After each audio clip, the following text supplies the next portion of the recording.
Hello there, you're watching Knitting Together. I'm Julie. I'm Nettie. And we're about to show you another simple but very, very important stitch, a beginner stitch called Purl, P-U-R-L, as opposed to the name My Dear Mum.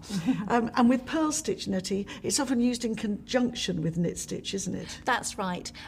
Purl stitch and knit stitch are partners in a way.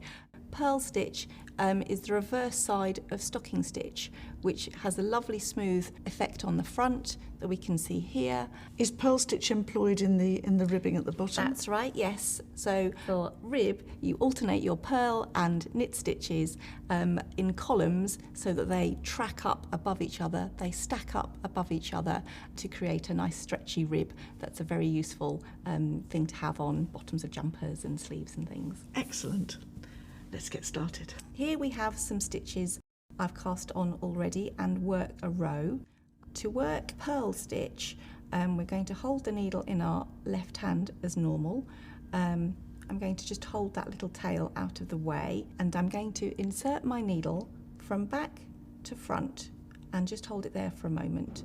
You can see that this has actually pushed the yarn to the front, and that's where you're going to hold it for purl stitch.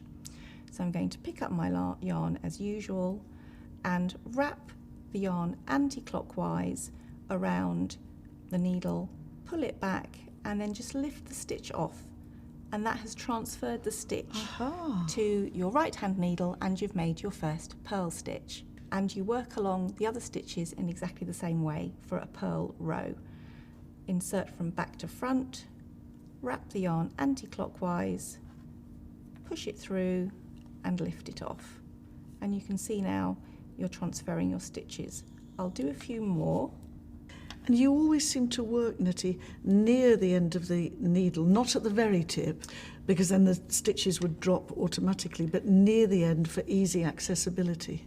Try not to work right at the very tips of the needles, although you might sort of think it's a good way to work, because you can end up with very tight stitches which will distort your finished piece of knitting. And that's all to do with your tension, and we'll talk about tension another time. Right. So you can see I'm just going back to front, anti-clockwise, pushing through and lifting off.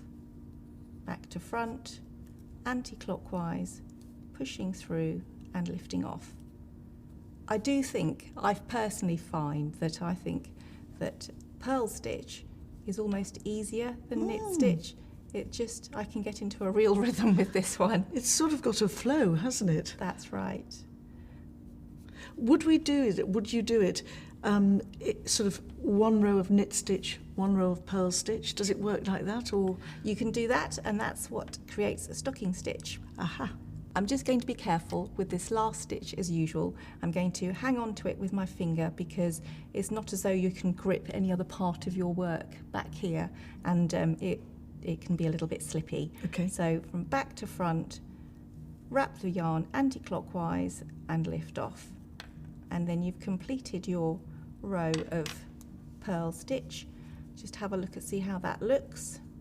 And we've got a row of bumps, not quite pearls, along the back there.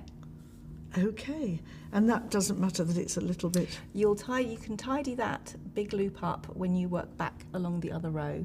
Excellent. If you work purl stitch both rows, you'll end up with a fabric that looks very much like this, bumps all the way.